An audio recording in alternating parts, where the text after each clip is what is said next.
Hello friends, welcome my channel. આજે આપણે બનાવીશું દહીંની ચટણી। દહીં લઈશું, એક કળણીમાં 4-5 કળી લસણની લઈને તેને કૂટી લઈશું અને જ્યારે લસણની કટી કૂટાઈ જાય પછી એમાં આપણે જીરું એડ કરીશું।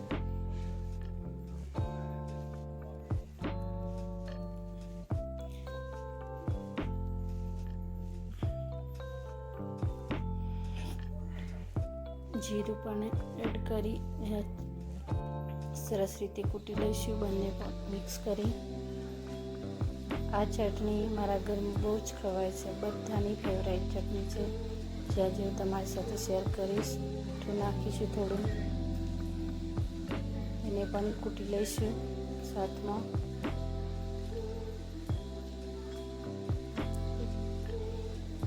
જીરું ને સારું કૂટાઈ જાય પછી તેમાં આપણે મરચું એડ કરીશું। જે મરચું થોડા પ્રમાણમાં જ નાખીશું, કારણ કે આપણે દહીંની ચટણી બનાવવાની છે એટલે મરચું ઓછું જ જોઈશે તેમાં। બાળકો પણ ખાઈ શકે। જો બાળકો દહીં એકલી ના ખાતા હોય તો આપણે આ રીતે પણ એમને આપી શકીએ છીએ, જે દહીં પણ આવી જાય અને મરચું પણ આવી જાય।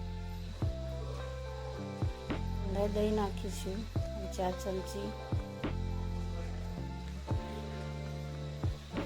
દહીં નાખી અને દરેક વસ્તુને સારી રીતે મિક્સ કરી અને કૂટી લઈશું કળણીમાં।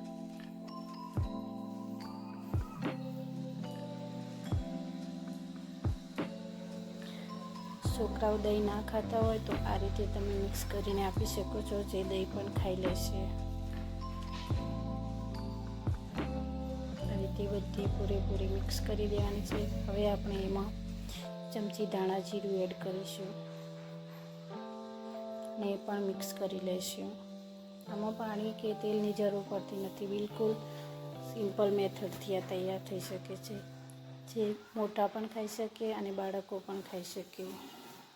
આમાં આપણે દહીં મરચું એડ કરી બનાવી સીધી રીતે ખાઈ શકીએ છીએ, રોટી સાથે, પરાઠા સાથે।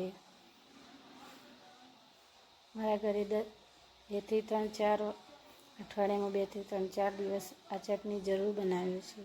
તમે પણ ટ્રાય કરી બનાવજો।